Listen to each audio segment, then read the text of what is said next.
Bonsoir madame, bonsoir messieurs, bonsoir mademoiselle, bienvenue dans l'émission rétrospective de la semaine. Moussa Diawara à la présentation. Actualité au Sénégal, libération de Karim Wade au Sénégal, nous allons parler largement de cette libération et de qu'est-ce que cela veut dire pour les acteurs politiques au Sénégal. Nous allons aussi partir en RDC où toujours la tension elle est vive, les torchons brûlent entre le pouvoir Kabila en place et l'opposition qui étaient en conclave en Bruxelles. Nous allons aussi parler de la situation au Mali, toujours cette situation au Mali qui continue de faire parler d'elle-même puisqu'il s'agit de réconciliation. Nous allons largement parler de ce sujet. Et pour terminer aujourd'hui, nous allons aussi parler de cette carnage qui s'est passé ici aux États-Unis, en Floride, Orlando, Florida, beaucoup plus précisément, et qui dit les démocrates, congressmen, qui étaient au Congrès et qui demandent encore à ce que leurs amis et frères de l'autre parti, les républicains, puissent voir d'une autre manière afin de pouvoir parler de ces problèmes qui fait autant parler d'elles-mêmes. Encore une fois de plus, merci beaucoup de nous avoir rejoints sur ce plateau. Je suis Moussa Diawara, en rétrospective. Libération de M. Karim Wade au Sénégal. Libération de M. Karim Wade au Sénégal, qu'est-ce que nous pouvons dire de cette situation? Pouvons-nous dire une erreur politique de la part de M. Macky Sall ou bien pouvons-nous dire que c'est un cadeau empoisonné pour le Sénégal, pour Karim Wade ou pour le PDS? Je pense que beaucoup de questions marquent concernant cette libération et cette libération. Les hommes politiques sénégalais en parlent largement de cette libération. Donc, nous allons aussi vous faire passer des vidéos et ces vidéos qui vont vous permettre de savoir ce que disent les hommes politiques sénégalais, ce que les hommes politiques sénégalais en pensent de cette situation au Sénégal. Donc, avant de rentrer dans le vif du sujet, nous allons tout de suite partir, si notre technicien il est prêt pour faire passer cet élément du ministre de la Justice sénégalaise et de ce qu'il en dit de cette libération de M. Karim Wade. Et nous reviendrons dans ce plateau ici pour continuer de parler de ce sujet. Lui a demandé en fait à ce que l'État du Sénégal défère libère Karim Wade. Ce sont des affaires de justice qui sont en cours. Il faut donc faire confiance à cette justice, qu'elle puisse être menée. Elle a seulement un volet sénégalais, un volet international, mais dans tous les cas, l'État du Sénégal suit à travers ses avocats l'ensemble de ces procédures-là et nous attendons avec sérénité toutes les décisions qui seront rendues. Cette libération de M. Karim Wade, c'était les propos du ministre de la Justice sénégalaise qui était en train de donner son interprétation de cette libération. Qu'est-ce que pouvons-nous retenir de cette libération? Cette libération de M. Karim Wade, selon le parti au pouvoir, était censée d'amener l'accalmie un peu dans la classe politique sénégalaise, parce que vous n'êtes pas sans savoir, amis téléspectateurs, que le PDS de l'ancien président M. Abdoulaye Wade, qui avait boudé cette condamnation de M. Karim Wade. Mais Karim Wade n'a pas été le seul aussi qui a été libéré. Karim Wade a été libéré avec certains de ses compagnons, dont M. Ibrahim Abdul Khalid, dit Bourgui, et il y a Alioune Sam Diassé aussi qui a été libéré avec M. Karim Wade. Que fera le PDS pour cette libération? Je sais qu'il y avait une liesse au Sénégal après avoir annoncé que Karim Wade, le président Macky Sall, avait signé pour sa libération. Mais que devons-nous retenir de cette libération? Le pouvoir dit, je dis ceci, le pouvoir qui dit très bien, cette mesure dispense seulement de la condamnation de subir la peine d'emprisonnement restant à courir. Qu'est-ce que cela veut dire? Karim Wade a été libéré pour ne pas purger le reste des peines qu'il devait faire en prison. Mais tout cela dit, les poursuites financières vont toujours continuer. Comme le dit, cela veut dire que les sanctions financières continuent dans la décision de justice du 23 mars 2015 et de la procédure de recouvrement déjà engagée demeure donc pas d'amnistie. Donc ce qui veut dire pas d'amnistie pour M. Karim Wade. À l'annonce de cette libération, nous avons entendu sur les ondes de pas mal de télévisions internationaux comme quoi que M. Karim Wade refusait cette grâce présidentielle et M. Karim Wade demandait une amnistie ou bien qu'il n'allait pas sortir des geôles de prison. Et je pense qu'après, comme on le dit beaucoup plus souvent, la nuit porte conseil, après les tractations du PDS et des parents du PDS, après les tractations de certains religieux qui se sont impliqués d'ailleurs pour cette libération de M. Karim Wade, M. Karim Wade aurait accepté de sortir. Mais cela dit, M. Karim Wade est sorti, ne va pas purger le reste des peines en prison. Mais tout compte fait, Karim Wade et ses complices sont peuvent toujours être poursuivis pour détournement financier et le recouvrement des dites sommes qui ont été détournées doivent être remboursées d'après le gouvernement sénégalais. Que dit l'opposition de l'autre côté? L'opposition de l'autre côté continue toujours de manifester leur joie pour la libération de M. Karim Wade, mais aussi de se poser la question depuis maintenant, quel avenir pour le PDS, quel avenir pour M. Karim Wade? Qu'est-ce que cette libération veut dire pour l'apaisement de la scène politique sénégalaise? Donc, nous attendons dans les jours à venir, dans les semaines à venir, voir comment cette situation va-t-il évoluer au niveau du Sénégal. Nous espérons tout simplement que ça va continuer ça va contribuer à la décrispation de la situation politique sur la scène politique sénégalaise. Nous allons, avant de continuer, nous allons vous montrer encore M. Karim Wade après sa libération. Si notre régie elle est prête, nous allons tout de suite partir pour voir cette liesse qui était en train d'entourer cette nouvelle de libération de M. Karim Wade. Et nous revenons dans ce plateau ici encore pour en parler, où se trouve Karim Wade présentement et de ce que les acteurs politiques disent, ce que les acteurs politiques disent de cette situation de Karim Wade. Déjà, des informations, des rumeurs qui courent un peu partout au Sénégal. D'autres disent que Karim Wade, après avoir été libéré, a fait un escale dans la famille, dans le domicile familial, mais qui était parti directement en Arabie Saoudite, en Oman, si on peut le dire. Ce sont des rumeurs, mais des rumeurs qui ne sont pas encore fondées, des rumeurs qui continuent de faire parler d'eux-mêmes. Pendant tout ce temps, les hommes politiques sénégalais certains d'entre eux ont eu à se prononcer sur cette libération de Karim Wade. D'autres diront que ça a bien contribué pour la décrispation de la situation politique au Sénégal. Mais par contre, il y a d'autres qui ne sont pas du tout d'accord de cette manière de libérer Karim Wade et qui se posent la question. Et ceux qui sont en prison pour ces mêmes causes, ces mêmes genres de causes, pourquoi le président Macky Sall n'a-t-il pas gracié certains d'entre eux aussi qui étaient tous dans le même lot que M. Karim Wade? Et c'est des questions marques. C'est le gouvernement en place, c'est pourquoi il a libéré Karim Wade et deux de ses complices. Faut-il encore le dire, est-ce pour la décrispation de cette situation politique au Sénégal? Ou bien pourrons-nous dire que c'est un jeu, ou bien c'est un cadeau empoisonné offert à M. Karim Wade afin de pouvoir de le liquider, si je dis de le liquider politiquement, pour qu'il ne puisse pas se représenter encore aux élections présidentielles à venir, si cela était le cas. Amis téléspectateurs, nous allons continuer de vous informer sur cette situation au Sénégal.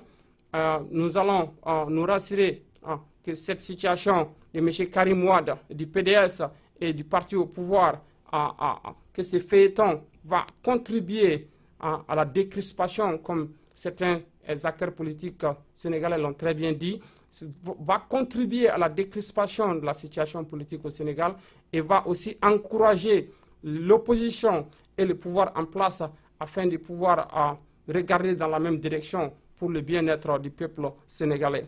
Entre-temps, nous allons nous transférer en RDC. En RDC, vous n'êtes pas sans savoir, amis téléspectateurs, que ça fait depuis un bon bout de temps que la République démocratique du Congo fait face à cette situation de crise. Situation de crise au niveau du sommet de l'État où M. Joseph Kabila, qui a déjà fait des mandats présidentiels, qui devait organiser des élections libres et transparentes en cette fin d'année, afin de pouvoir passer ce pouvoir à un autre démocratiquement élu. Ce même pouvoir est confronté à des situations très sérieuses parce que la CENI n'ayant pas eu le feu vert du pouvoir pour le moment d'organiser ces élections présidentielles prévues pour la fin de cette année. Et les acteurs politiques, l'opposition de Kinshasa, l'opposition congolaise est en effervescence. Ils sont en effervescence parce que l'opposition ayant vu la mauvaise foi du pouvoir en place, la mauvaise foi du pouvoir Kabila pour pouvoir se séparer du pouvoir, pour pouvoir partir et laisser la place à d'autres personnes. Cette opposition a eu à organiser un grand meeting, une grande réunion à Bruxelles, où ils ont affûté leurs armes afin de pouvoir coordonner au cas où cette date fatidique qui s'approche inlassablement est passée. Que doit faire l'opposition pour faire partir le pouvoir en place? Le pouvoir en place de M. Kabila ayant vu ça comme la préparation d'un coup d'État contre son régime. Et pendant tout ce temps encore, le pouvoir en place s'est donné cette mission de traquer tous les opposants farouches qui sont capables de renverser la tendance. J'ai fait allusion à M. Moïse Katumbi. M. Moïse Katumbi, qui était du côté du pouvoir avant et qui s'est retrouvé dans l'opposition et qui est devenu l'opposant numéro un du régime Kabila, et qui fait face qui a apparu devant un juge pour atteinte à la sûreté de l'État. C'est même Moïse Katumbi, avant ce jugement, avait été dépêché d'urgence en Afrique du Sud pour cause de santé. Et pendant qu'il y est en Afrique du Sud pour cause de santé, encore une autre affaire est venue s'en rajouter à cette situation dont il devait revenir pour y répondre, qui était atteinte à la sûreté de l'État. Et cette seconde affaire, elle est quoi? M. Moïse Katumbi, à son absence, a été condamné à 36 mois de prison ferme et a payé $1 million comme dommage à l'État congolais pour une affaire de vente d'immeubles. Donc Moïse Katumbi n'était pas là pour pouvoir se défendre. Et à l'heure où nous sommes, nous ne savons pas si les avocats de M. Moïse Katumbi vont faire un appel pour ce jugement. Et pendant que nous sommes en train de parler, nous allons vous faire passer des éléments pour mieux vous éclairer sur cette situation du Congo et de Moïse Katumbi. Si notre régie est prête, nous allons partir pour vous faire voir ces images de M. Moïse Katumbi et nous allons continuer avec notre rétrospective et la situation sur le Congo-Kinshasa. Si la régie est prête, nous allons continuer avec ça. Et si la régie est prête, nous allons continuer avec cet élément et nous allons continuer avec notre rétrospective. Si par contre la régie elle n'est pas prête, nous allons continuer. Nous allons continuer de toujours parler du Congo-Kinshasa où je disais M. Moïse Katumbi. Donc nous avons des images pour dire que M. Moïse Katumbi, qui a été encore 36 mois de prison ferme à Lulumbashi pour vente illégale d'immeubles, et il doit également payer une amende d'1 million de francs CFA, de dollars américains. Un autre opposant avait subi le même sort pour la même raison. Son nom c'était quoi? C'était Jean-Claude Muyangago, qui était ex-gouverneur de Katanga. Donc, toujours est-il que M. Moïse Katumbi fait face à la justice congolaise, bien vrai qu'il ne soit pas dans le pays présentement et qu'il est en dehors du pays pour cause de santé. Cette situation au Congo, au Congo-Kinshasa, je dirais, interpelle tout le monde, interpelle le monde entier. De ce fait, le gouvernement américain a commencé à geler les avoirs de certains de ses leaders au Congo pour décourager d'une manière le pouvoir en place pour les faire pression afin qu'ils puissent continuer, qu'ils puissent s'en mettre, pour qu'ils puissent être de bonne foi pour organiser ces élections présidentielles. Il s'agit de qui que le gouvernement américain a sanctionné le chef de la police militaire, Célestin Kouyangago, qui est le chef de la police militaire et qui est impliqué dans des affaires très brûlantes en 2015, où il avait été accusé d'avoir amené une répression sanglante aux citoyens congolais, aux civils, qui a donné la mort, qui a causé la mort à une quarantaine de personnes. Donc le gouvernement américain a mis pression sur, pas seulement sur le pouvoir en place au Congo, mais aussi a commencé à geler les avoirs, à cibler certains leaders du Congo, du gouvernement Kabila, pour qu'ils puissent abandonner leur projet de se maintenir au pouvoir. Parce que de nos jours, jusqu'à présent, nous ne savons pas encore quand est-ce les élections auront lieu au Congo Kinshasa, puisque aucune date n'a été fixée pour le moment, puisque la CENI, qui est la Commission nationale indépendante, n'a pas encore commencé ce travail laborieux qui est au fait tout faire pour recenser ceux qui ont l'âge d'aller voter, mais aussi tout faire pour se rassurer que les fichiers électoraux sont prêts et tout faire pour se rassurer que les urnes sont là afin de pouvoir fixer une date pour ces élections présidentielles et afin de pouvoir organiser ces élections présidentielles libres et transparentes et qui donnera la chance au Congo Kinshasa d'élire leur président et que cela soit la fin du règne Kabila, puisque nous ne parlons pas des changements de constitution, nous ne parlons pas de référendum. Donc il serait insensé que le pouvoir soit là après avoir épuisé de ces 10 ans de mandat, et cela pourra créer une autre situation que nous ne voulons pas. Et pendant ce temps, les organisations, plusieurs organisations internationales alertent contre le risque de violence électorale.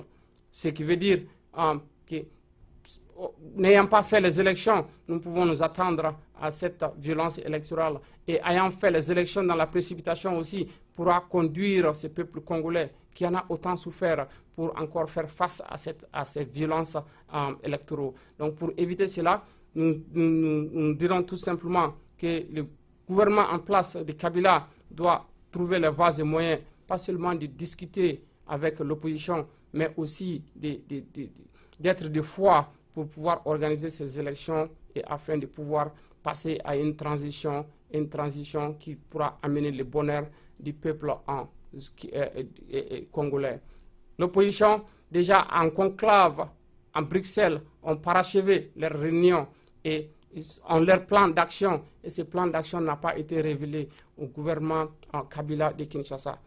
Donc nous allons continuer, amis téléspectateurs, à vous informer de la situation qui évolue toujours au Congo, à Kinshasa. Et nous osons espérer que les acteurs politiques au Congo-Kinshasa pourront se mettre au-dessus de tous intérêts personnels et d'y penser aux intérêts de la nation. Nous allons partir au Mali pendant que nous entendions, selon nos confrères de RFI, que en Sardine et le MNLA étaient en conclave dans la région de Gao pour essayer de faire fusion. Et pendant ce temps, le gouvernement malien était en train de célébrer les 1 an d'anniversaire de la signature de ces accords de paix, où le président de la République a eu à faire une allocution, où le président de la République a eu à faire un discours sur ces accords et croire fermement à ces accords de paix. Et après cette rupture, après cette allocution, après ce discours, les mouvements armés qui étaient venus présents pour participer à cette cérémonie ont été invités par le pouvoir en place à Koulouba pour aller faire une rupture de gêne ensemble. Et pendant ce temps, je dirais que nous avons eu tous à voir le président du Sud, si nous pouvons le dire, qui est le président de la République, chef suprême de l'armée, M. Ibrahim Boubacar Keïta. D'ailleurs, nous allons l'écouter pendant quelques secondes et nous allons revenir pour continuer avec ces rétros sur le Mali.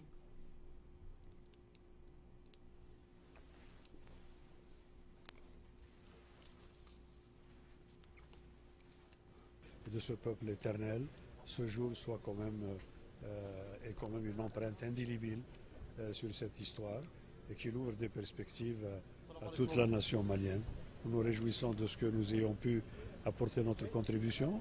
Fort de son expérience de la vie, Ibeka connaît bien l'adage du terroir qui dit « Ne tenez pas la queue du lion, mais si vous la tenez, ne la lâchez jamais ».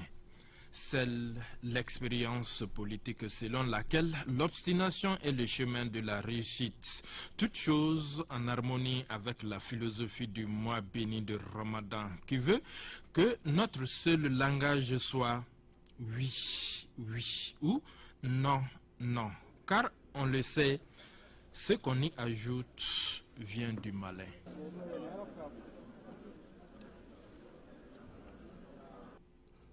Merci. C'était la cérémonie de rupture du jeûne après le discours du président de la République. Comme vous avez vu, amis téléspectateurs, sur nos écrans, c'était les membres, les leaders de ces mouvements armés au Nord Mali qui étaient venus à Bamako pour participer, non seulement pour participer à ce débat, de réconciliation, mais aussi qui en ont profité pour faire cette rupture de gêne avec le président de la République. Nous avons aussi assisté, pendant ces moments aussi, nous avons vu le fils du président de la République, Karim Keïta, Karim, qui est le président de la Commission sécurité et défense de l'Assemblée nationale du Mali, qui a pris une pause avec le président du Nord Mali, si nous pouvons le dire. C'est cette fantomatique Azawad dont nous avons toujours entendu parler. Le secrétaire général de la SEMA aussi faisait partie de la délégation. Et cette secrétaire générale qui n'avait pas pris part à la signature finale de ces accords de paix, on a choisi cette fois-ci de venir se joindre au peuple malien afin de pouvoir parler de 1 an de cet accord. Et maintenant aussi, où en sommes-nous avec la signature de cet accord de paix? Parce que d'après le secrétaire général, Chérif Bilal Ag, qui disait que la signature d'un accord ne veut pas dire que l'accord est déjà entériné. Donc il y a beaucoup de choses encore à faire sur le terrain. Et le gouvernement malien est en train de tout faire, tout mettre en œuvre, chercher les voies et moyens, comment y parvenir, comment faire pour que cet accord, pour que cette envie de voir nos populations du Nord revenir de là où ils sont, de voir les réfugiés revenir, et afin que le Mali puisse se concentrer sur le développement des régions nord du Mali, afin que les citoyens maliens, partout qu'ils sont, où qu'ils soient, qu'ils se sentent en sécurité. Donc, nous allons continuer, amis téléspectateurs, pour continuer de vous informer sur cette situation du Nord qui tarde à venir, parce que nous n'avons pas encore entendu parler de désarmement, nous n'avons pas encore entendu non plus parler de cantonnement, nous n'avons pas encore entendu parler de la réinsertion de ceux qui sont éligibles pour être réinsérés dans l'armée malienne. Mais plutôt, nous avons entendu parler de la mise en place de ces comités, de la mise en place de ces bureaux régionaux, la mise en place de ces fonctions dont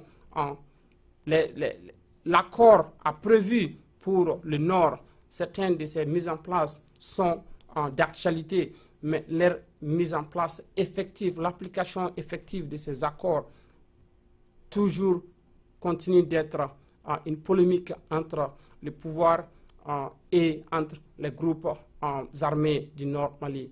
Et l'Algérie en ayant été le principal négociateur, l'Union africaine, l'Union européenne, la CEDEAO et les Nations Unies, tout le monde doit s'y mettre pour pouvoir aider le Mali afin de pouvoir trouver la solution adéquate à cette nébuleuse problème du Nord qui date depuis 50 ans. Et, amis téléspectateurs, nous allons continuer de vous informer de cette situation du Nord Mali et pendant que nous avons des informations. Pour finir notre rétrospective d'aujourd'hui, nous allons changer de cap. Nous allons changer de cap pour venir ici aux États-Unis. Vous n'êtes pas sans savoir, il y a 2 semaines de cela, il y a eu un carnage à Orlando, Florida, où un individu armé était venu à faire éruption dans un bar, dans un club des homosexuels et ayant causé la mort à 49 personnes et ayant fait au moins 53 blessés. Cette situation n'est pas nouveau ici aux États-Unis.